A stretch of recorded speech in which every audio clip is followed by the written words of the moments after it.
Okay, so I'm going to show how I make these layered pieces. Uh, these kind of pulses, or whatever you want to call them. They're just layers and layers of paper, which I cut with an X-Acto knife or a precision blade. They get stacked up and they just keep growing and growing, or I can manipulate them into different shapes and all kinds of different sizes and just an array of colors. So for this piece, I started out with something very squiggly, and here I am gluing it onto the next layer of paper. So it starts out with that brown piece there in the middle. It's the first layer of paper, and then as you just saw, I placed that on top of another piece of paper, and I glue it down to it, and then I cut around it, and I just keep doing that. And you'll see later in this video that I implement different types of techniques. It doesn't always have to be layer on top of layer. It can be, there's all sorts of things I can do with this. So this part here, this is just a part that's going to be used in a much larger piece that I started working on about a month ago now. Earlier in the video with those pictures, the slideshow, you saw the group of these. I'll just call them pulses. You saw a group of them, and that's what I've been working on. I'm just going to create a whole bunch of these, collect a whole bunch of these, and then arrange them together to create a very large piece.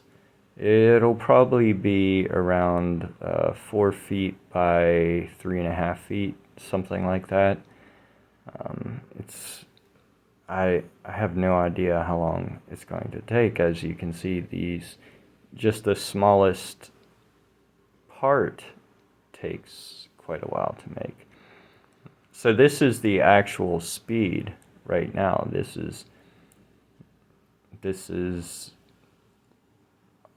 me cutting live. There are some points in this video where I speed it up just because I didn't want it to take forever. The original video was an hour, so I shortened it down to about 32 minutes. So my plan was just to make this video and narrate it after I did all the editing, the visual editings. So I'm just going to sit here and watch this with you and talk about it as I go. So going around these curves like I'm doing there, you can see how the black kind of comes out whenever it goes around a curve. I'm kind of like, it's almost like I want those curves to slingshot me around, and I imagine that, you know, there's this like force that's like pushing the blade further. Right here it's being pulled in, and whenever I go around one of these curves, it gets pushed out a little bit. Kind of like water that whenever it hits up against the bank of a river or the beach, it kind of causes it to ripple out. And so that's something I try to mimic, something in nature that I like to use, just how things grow exponentially sometimes. And there's this ebb and flow in my work, in these pieces.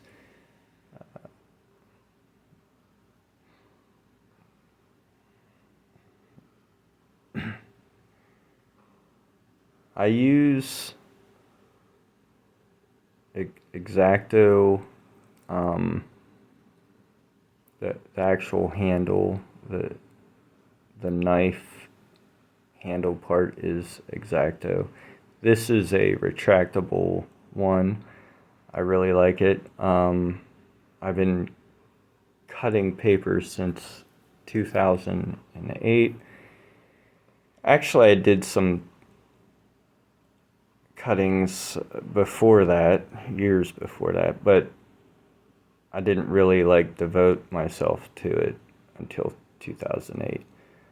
Um, but I mostly used uh, non-retractable knives, and they were nice and everything, but I just really like the safety with this. You don't want to, that's one thing, a major thing with cutting paper is you must always know where your knife is. If you place it on a table, you know you have to know where it's at. Like if you walk away from it, you should be able to not have to turn your back to see where it's at. You should remember where you put it exactly. Because you don't want to come over and grab something and you accidentally pull your knife off with whatever you grab and it come falling down onto your foot or whatever else. It's just very dangerous. I've learned to keep like any drinks and stuff like that. I keep them far away from my work area because there have been times where I was pushing too hard on the knife and um, a piece of the blade would fly up. It would break off and just fly into the air. And I had my drink near me one time when this happened, and it just occurred to me. It didn't land in my drink, but I was like, oh, well, there's something. And so I learned from that. Just some tips. Um, so I wanted to show this part how, I went through and I cut it, the whole thing, but I wasn't pushing hard enough. And I think it's this blade was on there for a few days and I just forgot how long this blade has been, how long I've been using it. And so it kind of went dull. So I had to go back and find all, you have to search for the spots that didn't go through all the way. And it can be tedious, extra tedious, but you can't just yank it off and it'll easily ruin the piece. So I had to go back and I feel it's important you know this because it's just, I want, the idea of this video is to show how time consuming it really is and what all goes into it.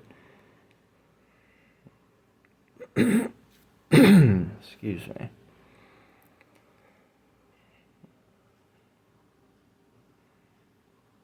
I'll be teaching a class on this soon, I'm not sure if I'm going to show them how I do my layered pieces. I'm not sure if that's what I'll demonstrate. I might do an illustration of some sort. But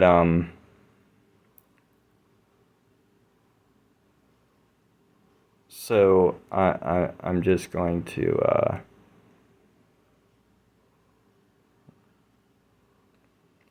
I'm getting more acquainted with showing people my techniques and things like that. I used to be kind of afraid of showing people how I do things.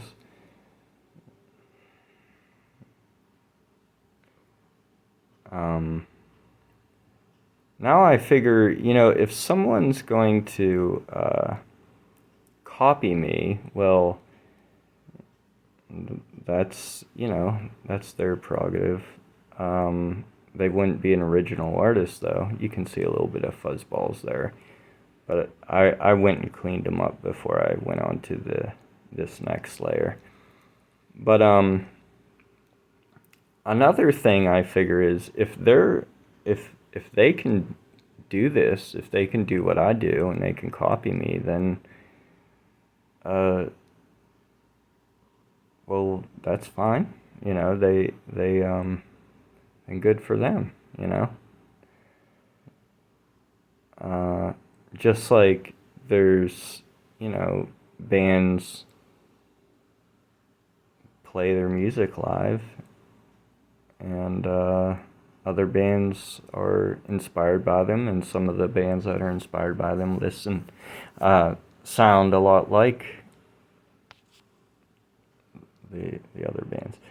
And I myself am influenced. Well, I was influenced to do what I do with the layers. I've seen many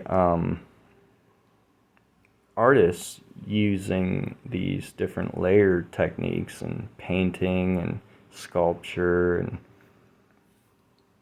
and I just thought it would be cool to do something very layered. But I was also influenced by another paper cutting artist, but she's not really a paper cutting artist like the way I am. It's more like she does large sculptures. She doesn't do really detailed cuttings at all, really. Maybe to some people they'd be detailed, but not detailed like I do. But her work is still pretty impressive. It's very conceptual. I really like that. Jen Stark is her name, and I actually met her in Miami. I was on vacation in Miami. When was this? 2006, I think. 2005. I was just walking around, and there was this art gallery, and I went in the art gallery, and I think I saw from the street there. I saw one of her pieces from the street, and I was like, "Oh, that's cool. I'm going in, check that out." And I was just like really impressed with what she was doing. Her stuff's very. Her colors are more traditional, I want to say. My color palette is like all over the place. I kind of go for a very erratic, sporadic color palette, just very experimental. Whereas she will use like the color of the rainbow. Uh, I don't mean any offense, but her color palette for some of her pieces are kind of a little bit predictable. I don't mean offense by that. I'm just saying I don't know how else to put it. It's just the color patterns are something that we've all seen before. But yeah, check her out. she had an influence on me, especially doing these layered things. Although we are very different, the way we implement layers. She goes in, and mine like stick out where hers go more in, although I can do the in as well. But yeah, we're just very different. But her and the artist Beksinski, Zizidral, I think you pronounce his name, Beksinski. The way he's a Polish oil painter, a surrealist. I highly recommend looking him up. Very dark artwork, but he uses these very what might be considered drab colors and stuff, and then he'll throw in these intensely bright, vivid, vibrant colors in these morose atmospheres in these paintings, and it just like bursts out at you. And I just really like that about his work. And so there are pieces that you can see the influence of both pieces that I've done, the influence of both of those artists and other artists. I was very influenced by Dave McKean. He did the comic book covers for Sandman comics, Neil Gaiman's Sandman comics.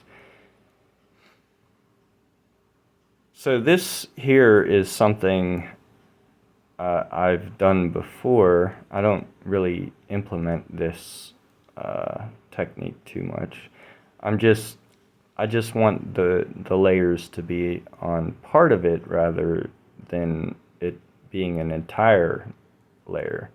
So everything on that side of the black line where I glued it is going to have this new layer underneath it, whereas the rest of it will not get this new portion, this new layer. There's an effect I want to achieve. Got to be very careful turning these things over. Got to press it down. Real nice. So this effect I want to get is kind of a little bit of movement, and you probably noticed it from the photos at the beginning of the video. It kind of had this like shift to it. I don't know how to explain it, but whenever the piece is complete, the actual very large piece, who knows how many months it's going to be from now, whenever it's complete, these things will make sense.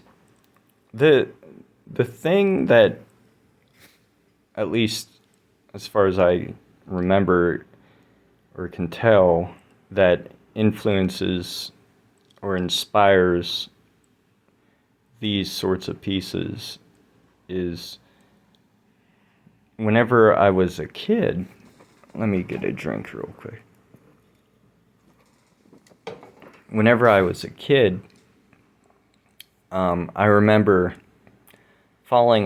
as I was waiting to fall asleep at night in the dark in a pitch black room. My parents didn't let us have any night lights. They probably just didn't think about it. It wasn't that they didn't allow us to have night lights. That sounds horrible. But they just didn't think about it. And so we'd fall asleep. Me and my brother shared a bedroom at the time. We'd fall asleep in pitch black. And I remember our eyes would start playing tricks on us in the dark. And I've spoken to other people about this, and they told me they've had this happen too. But I don't remember it happening like recently or anything. It hasn't happened since I was a kid. But I would see these like colorful, kind of hallucinatory shapes and things moving around in the air, in the darkness of the dark void that was my bedroom. And they were just like floating around in the air, and they were like these hallucinations that occur if you are deprived of light too long. Your brain will start to produce things that aren't really there. And they weren't like, there weren't like crazy hallucinations or anything, but if you close your eyes long enough and hold them tight and you go into a dark room, your brain is going to start generating kind of little bursts of colors and things within your mind. You're not actually going to see, it's not going to be like something you feel like you can reach out and touch. It's your mind. It's taking place in your mind.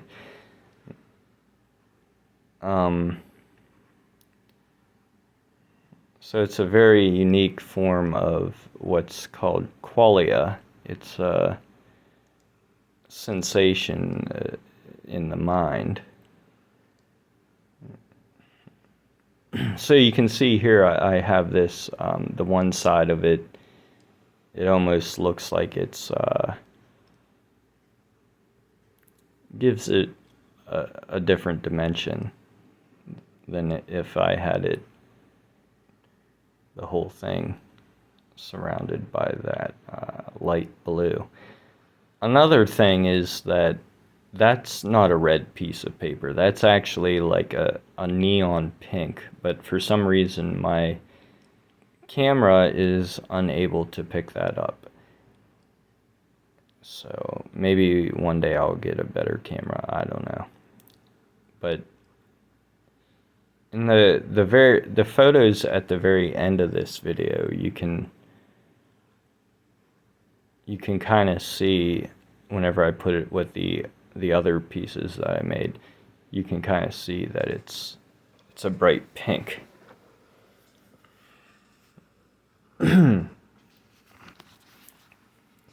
Very satisfying to pull a piece away without having to go back and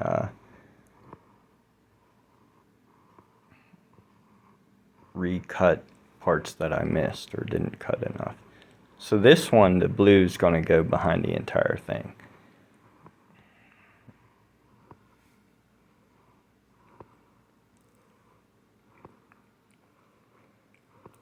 So yeah, that's a big inspiration for this is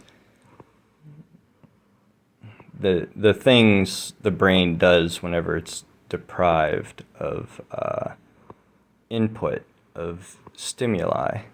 Kind of like what happens to people if they go into a deprivation tank. If you've ever heard of a deprivation tank, what it does is it deprives you of all stimuli, light, and you go into this tank in the pitch dark, darker than the dark you can imagine, and you go inside water that is the exact temperature of your body. So what happens is you can't feel your body anymore. You just kind of blend right into the water that surrounds you. So it starts to feel like you don't have a body. And what happens for most people when they go into the tank is that they start hallucinating. And I've never done it, but it's supposed to be very intense, and a lot of people say it's a positive thing. They enjoy it. It's kind of like liberating for them. I guess some people get terrified of it, but it's not something I would really like to try because I don't like the idea of completely losing myself, my sense of self, my identity, the what's referred to as ego dissolve. I don't like that sensation. Um,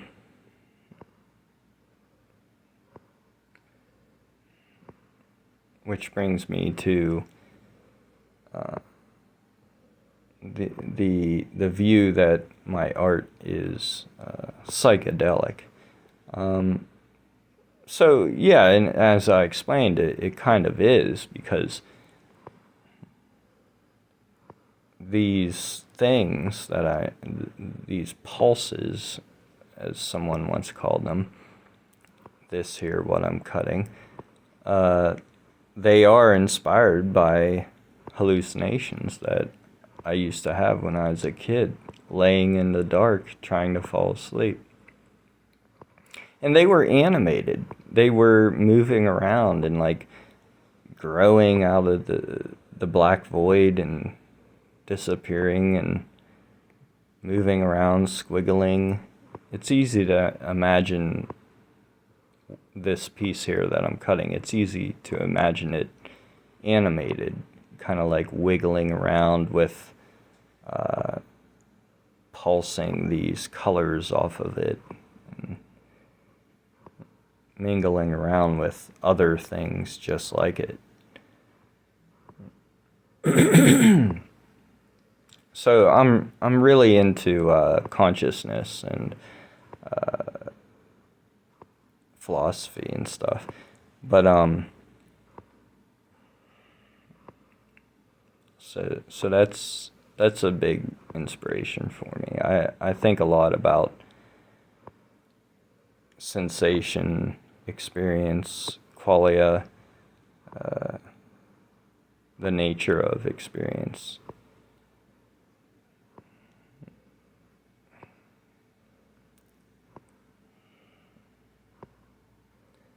Getting in there with these detailed little pieces.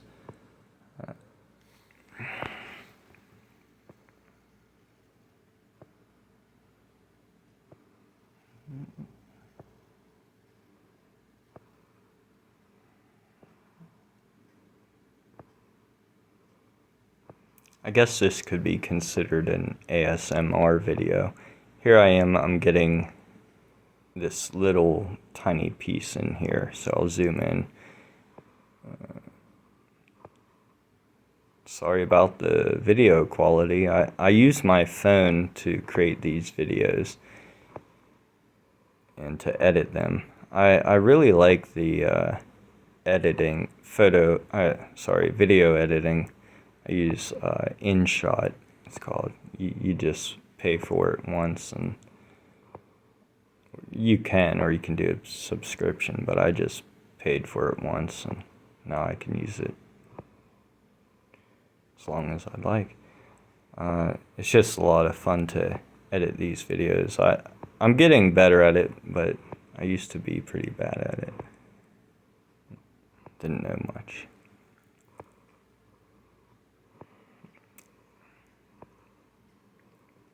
So as you can see, it's very time consuming. It requires a lot of patience and dedication.